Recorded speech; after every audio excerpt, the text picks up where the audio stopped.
죽으리라. 아멘. 오늘도 우리 각자의 처소에서 영상 예배로 드리는 또한 우리 주의 전에 나와서 예배 드리는 우리 모든 성도들 가운데 하나님의 놀라운 은혜가 언제나 함께하여 주시기를 주님의 이름으로 간절히 축원드립니다. 오늘 말씀은 예수님께서 자기 계시로 하신 말씀 가운데 생명의 빛이라는 주제를 가지고 함께 은혜를 나누겠습니다. 주님께서 이 세상에 오셔서 당신께서 누구이신지를 보여주셨습니다. 나타내 보여주셨습니다. 특별히 요한복음에 보면 7가지로 예수님이 누구이신지, 당신이 누구이신지를 보여주셨습니다. 자, 우리 PPT 한번 보겠습니다. 우리가 잘 알고 있는 말씀입니다. 자, 7가지 자기 계시 하나하나씩 살펴보겠습니다. 첫 번째는 무엇입니까?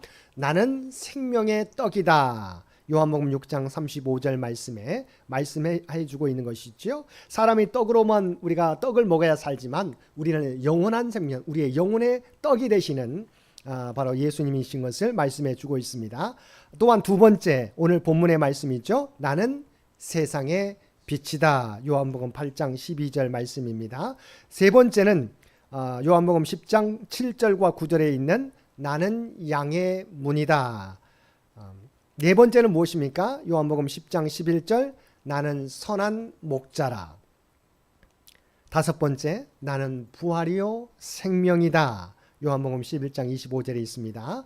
또한 여섯 번째 무엇입니까? 요한복음 14장 6절 나는 길이요 진리요 생명이다. 마지막 일곱 번째는 요한복음 15장 1절 5절에 나와 있는 나는 참 포도나무다라고 자신을 나타내 보여주셨습니다. 다시 정리하자면 나는 생명의 떡, 나는 세상의 빛, 나는 양의 문, 나는 선한 목자, 나는 부활이요 생명, 나는 길이요 진리요 생명, 나는 참 포도나무라고 우리 주님께서 말씀해 주셨습니다. 하나하나가 우리를 위해서 이 땅에 오셨음을 보여주고 있는 것이죠. 오늘 이 시간은 그 7가지 자기 계시 가운데 두 번째 나는 세상의 빛이다라고 하는 생명의 빛이다라고 하는 그 말씀을 가지고 함께 은혜를 나누겠습니다. 자, 요한복음 8장 12절 우리 함께 읽었던 말씀입니다. 우리 다 함께 봉독하겠습니다. 나는 세상의 빛이니 나를 따르는 자는 어둠에 다니지 아니하고 생명의 빛을 얻으리라. 아멘. 다시 한번 읽겠습니다. 나는 세상의 빛이니 나를 따르는 자는 어둠에 다니지 아니하고 생명의 빛을 얻으리라. 아멘. 주님께서는 분명하게 이 땅에 오셔서 나는 세상의 빛이다라고 말씀해 주고 있고 나를 따르는 자는 어둠에 다니지 아니하고 생명의 빛을 얻으리라고 말씀하고 있습니다. 이 말은 무슨 말입니까? 왜 예수님께서 이 땅에 오셨는지를 분명히 말씀해 주고 있는 것이죠. 주님께서 이 땅에 오신 목적은 이 세상이 어떻다는 것입니까? 어둠 가운데 있음을 말씀해 주고 있죠.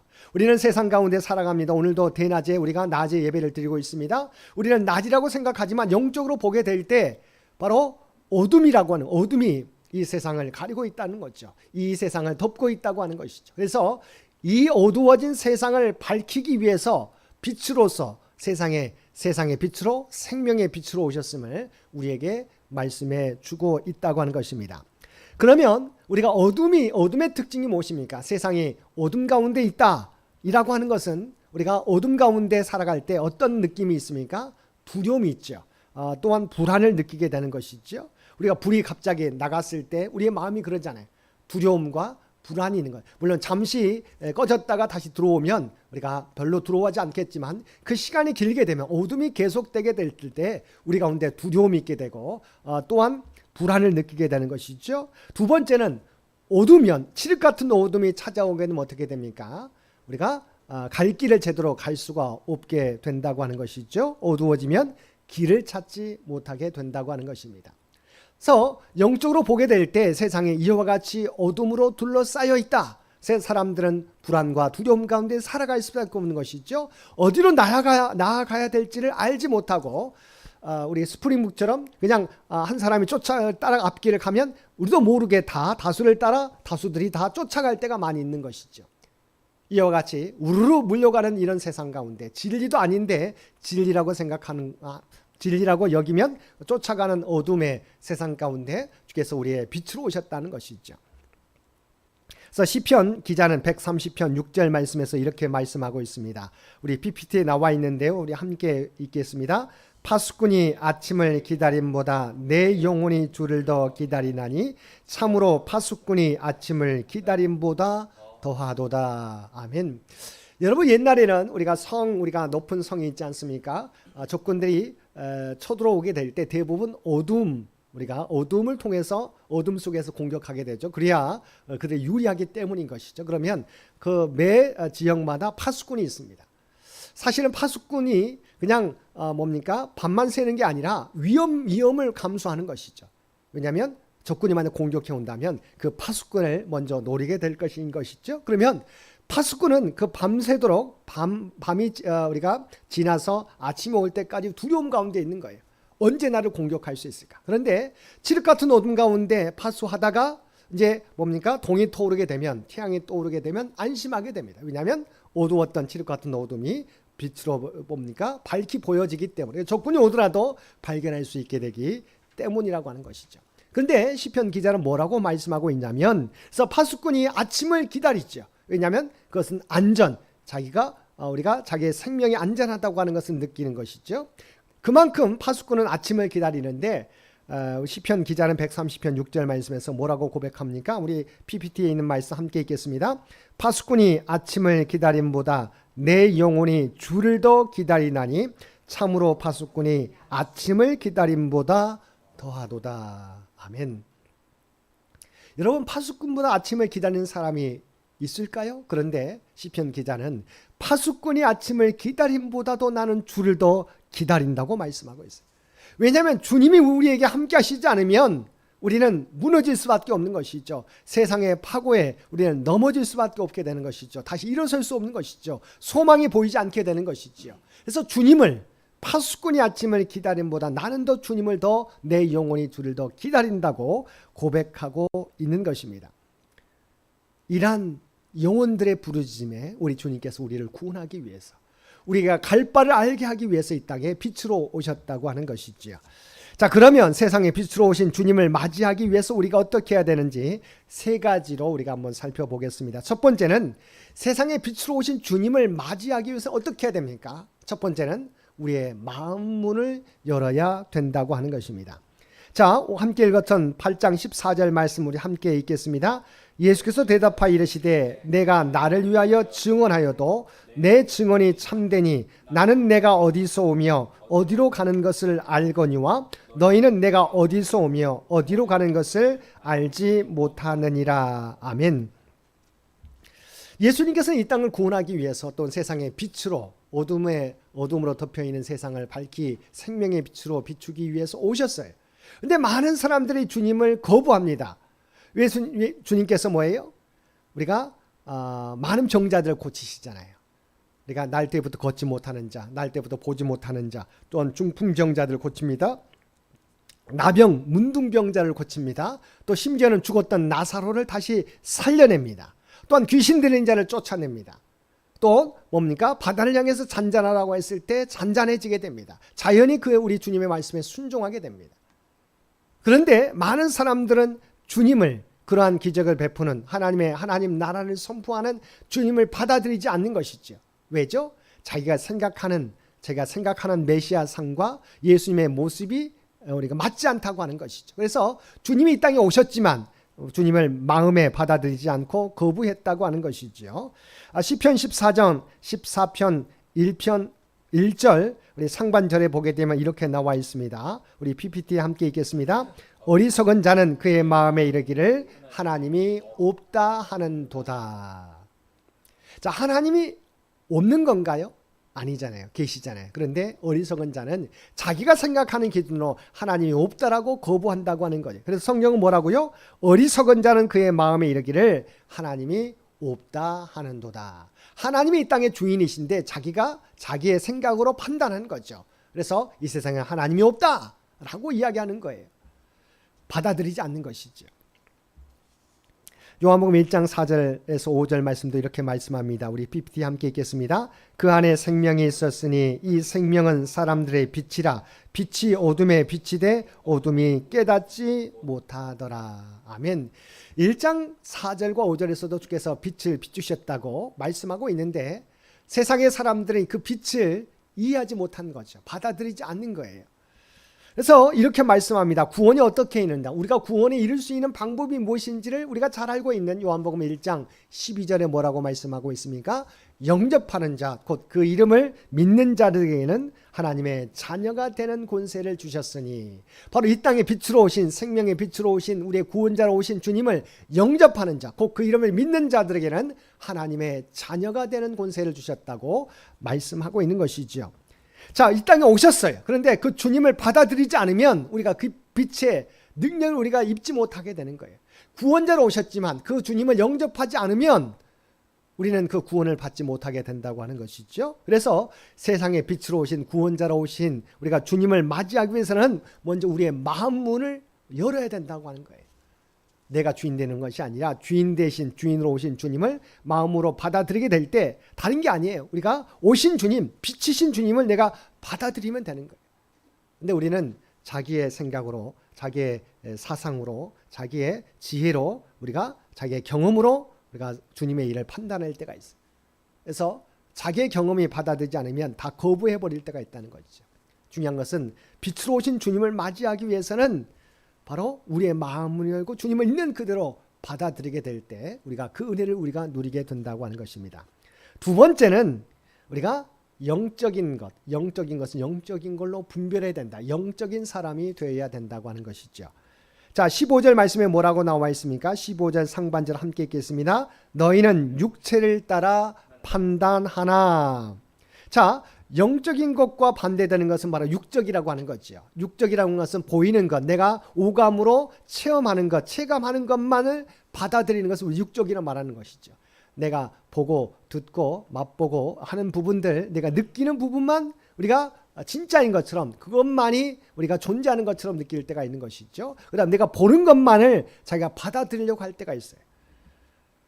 주님께서 뭐라고 하셨어요? 너희는 육체를 따라 판단하니. 사람들은 예수님을 바라볼 때 갈릴리에서 온 목수의 아들이라고 생각합니다. 천한 직업이었던 목수의 아들. 또한 그 예수님도 아버지가 목수이기, 요셉이 목수이기 때문에 그 예수님도 목수였던. 그래서 바로 요셉의 아들이요, 우리가 알고 있는 갈릴리 지역에, 또한 자기도, 우리 예수님도 목수, 천한 직업을 가진 예수라고 판단했을 때 그 예수님을 받아들이지 못하는 거예요. 저 사람이 우리를 구원할 수 있겠느냐? 저 사람이 나보다 뛰어날 수 있겠느냐? 저 갈릴리 지역에서 나온 사람이 어떻게 우리를 구원할 수 있겠느냐고 그들은 보는 대로 육체를 따라 판단했다는 것이죠.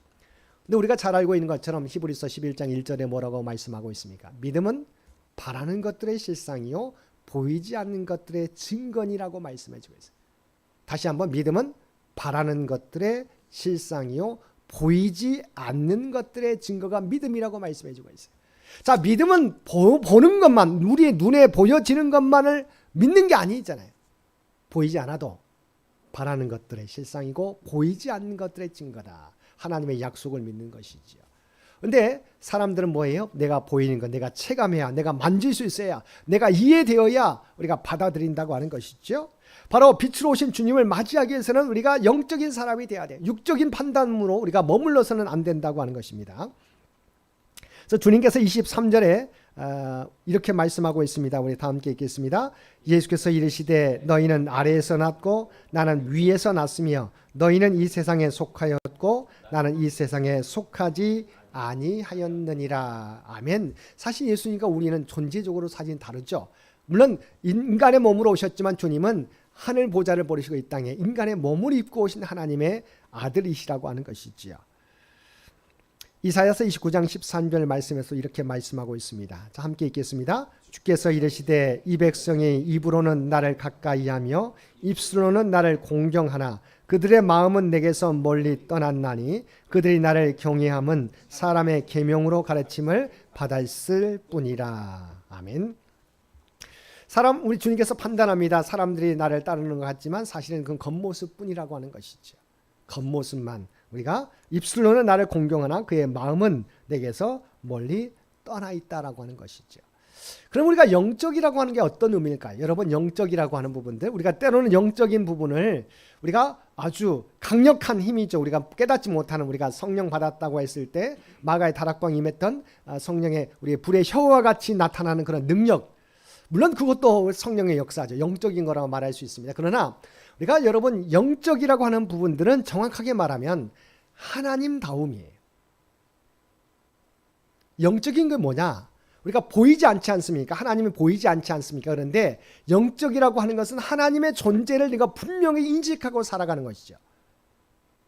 영적으로 살아간다는 것은 우리가 성령의 역사, 능력을 통해서 우리가 뭔가 엄청난 힘과 능력이라 생각하지만, 그것도 포함하지만, 그러나 하나님 인격이세요. 영적이라고 하는 것은 내가 보이지 않는 하나님을 인식하고 그 앞에서 살아가는 것, 다시 말하면 코람데오의 삶을 살아가는 거예요. 영적이라고 하는 건 하나님, 영적인 하나님을 인식하는 거죠. 내 눈에 보이지 않지만 하나님을 늘 의식하며 살아가는 게 영적인 거예요. 그래서 영적인 진정한 영적인 삶은 어떤 사람입니까? 어디든 가든 하나님이 나를 지켜보고 있음을 깨닫고 하나님 앞에서 행하는 사람이 영적인 거예요. 세상이 어떻게 판단하든지 간에 나는 하나님의 사람이다, 하나님께서 나를 지켜보신다고 하는 이 의식, 이 깨달음, 이 인식 가운데서 행하는 사람이 영적인 거예요.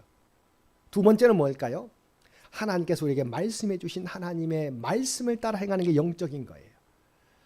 우리는 성령의 능력을 덧입는다고 하는 부분 때문에 그건 하나님 나타나는 것이죠. 당연히 그것도 영적인 겁니다. 그러나 본질적인 것은 첫 번째, 보이지 않는 하나님을 인식하고 하나님 앞에서 살아가는 영적인 삶이고, 두 번째는 하나님께서 분명히 우리에게 계시해 주신 하나님의 말씀을 가까이 하고 그 말씀 따라 살아가는 것이 영적인 거예요.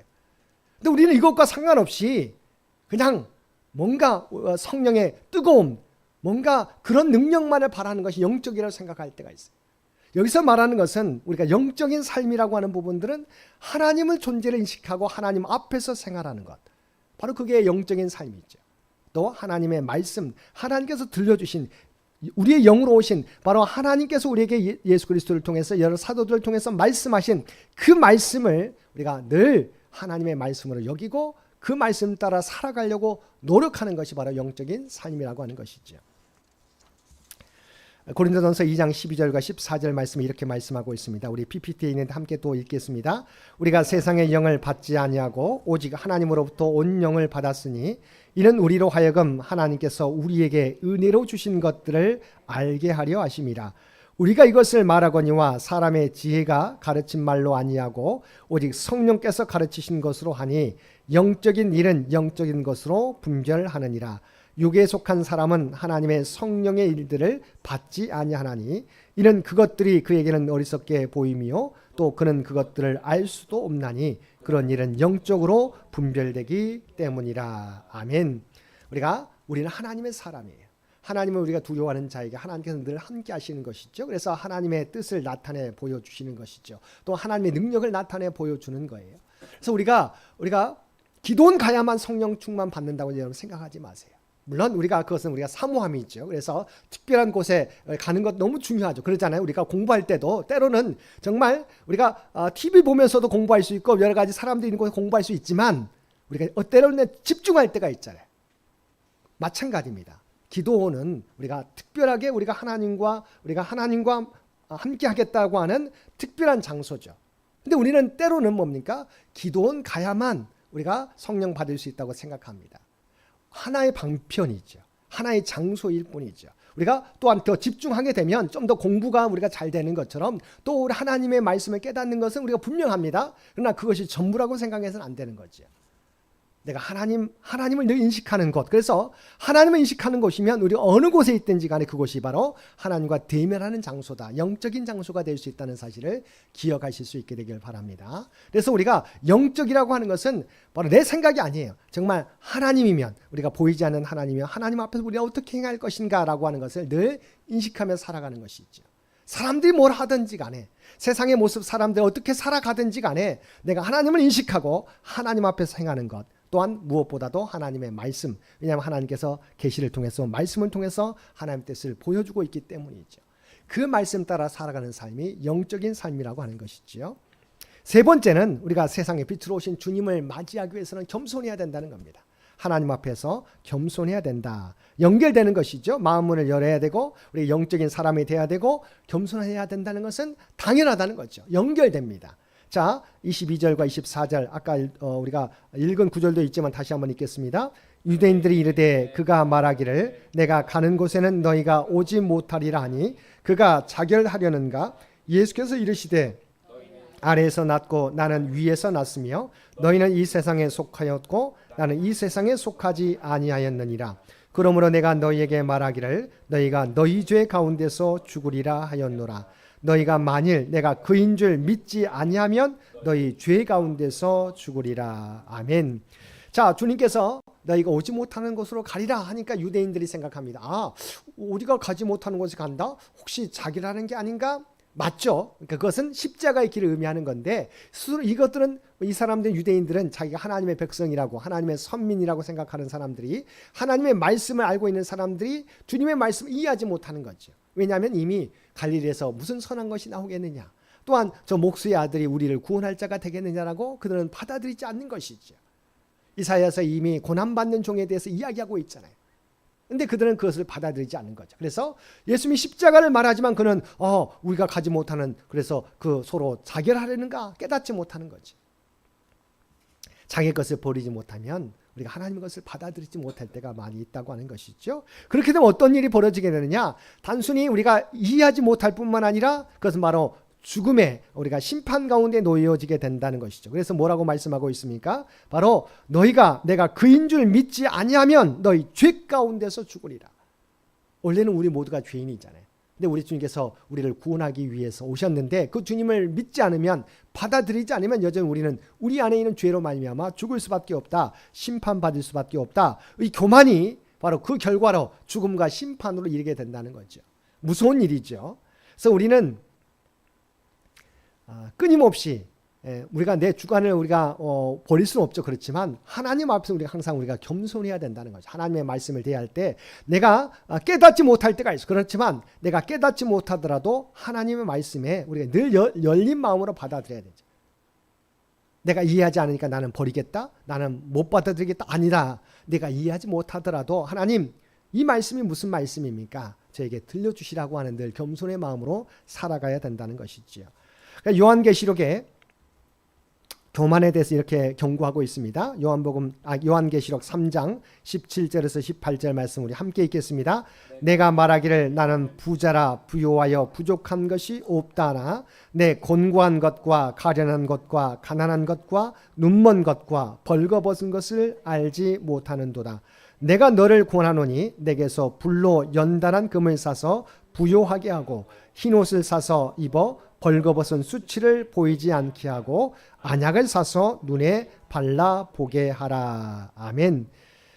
우리가 말하고 있는 것처럼 나는 부자라고 부족한 것이 없다고 말하지만 주께서 판단하실 때 뭐라고요? 바로 내 공고한 것과 가련한 것과 가난한 것과 눈먼 것과 벌거벗은 것을 알지 못하는도다. 주님이 보게 될 때 우리는 너무도 낮은 자리 또한 공고함과 가련함과 가난함과 병든 것 우리가 병든 채로 있는데 스스로는 나는 병들지 않았어. 나는 가난하지 않아. 영적인 것을 말합니다. 나는 가난하지 않자. 나는 부족함이 없어. 나는 병들지 않았어. 나는 건강해. 이렇게 되면 어떻게 됩니까? 주 앞에 나가지 못하는 거죠. 자, 내가 정말 부족함을 깨닫게 됐을 때 내가 정말 주님 없이는 살 수 없다고 판단됐을 때 우리가 주님 앞에 나아가는 건데 나는 건강하다고 하면 어떻게 돼요? 주님 앞에 나아갈 순간에 나가지 못하는 것이죠. 내가 엎드려야 되는데 부족한 게 너무 더 많은데 근데 뭐예요? 나는 부족한 게 없다고 생각하면 우리가 무릎 꿇지 않게 되잖아요. 이 교만함 때문에 우리는 점점 더 병들어 갈 수밖에 없다. 생명의 빛, 세상의 빛으로 오신 주님을 맞이하기 위해서 우리가 겸손해야 돼요. 우리의 모습을 분명히 자각해야 된다고 하는 것이지요.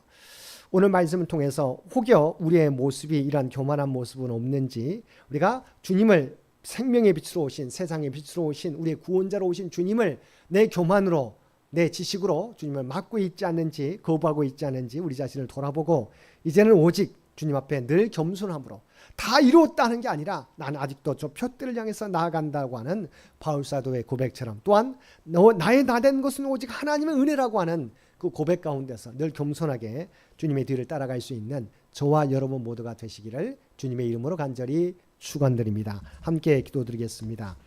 사랑하는 가 충만하신 아버지 하나님, 오늘 우리에게 귀한 말씀을 통해서 세상에 빛으로 오신 주님을 맞이하지 못했던 유대인들의 잘못을 보게 됩니다. 그러나 우리의 모습 가운데도 이러한 교만이, 아버지는 주님을 거부하는 마음이 있는 것을 고백하게 됩니다. 주여 용서하여 주시옵소서. 우리의 교만과 아버지 하나님 내 자신을 깨닫지 못하는 것을 용서해 주시옵시고 새롭게 변화시켜 주옵소서. 오직 하나님 앞에 서게 되는, 또한 하나님의 말씀 따라 행하며 살아가는 우리 모두가 되게 하여 주옵소서. 영적으로 가난한 것을 깨닫지 못하는 저희들 되지 않게 도와주옵시고, 정말 우리의 모습을 발견하고 오직 주 앞에 무릎 꿇고 오직 주님만 구하며 나아가는 우리 모두가 되게 하여 주옵소서. 파수꾼이 아침을 기다림보다 아버지 하나님, 우리가 주님을 더욱더 기다릴 수 있는 참된 제자들, 주의 백성들 모두 되도록 인도하여 주옵소서. 이 모든 간구 우리를 구원하여 주신 예수님의 이름으로 간절히 기도드리옵나이다. 아멘. 우리 다 함께 찬송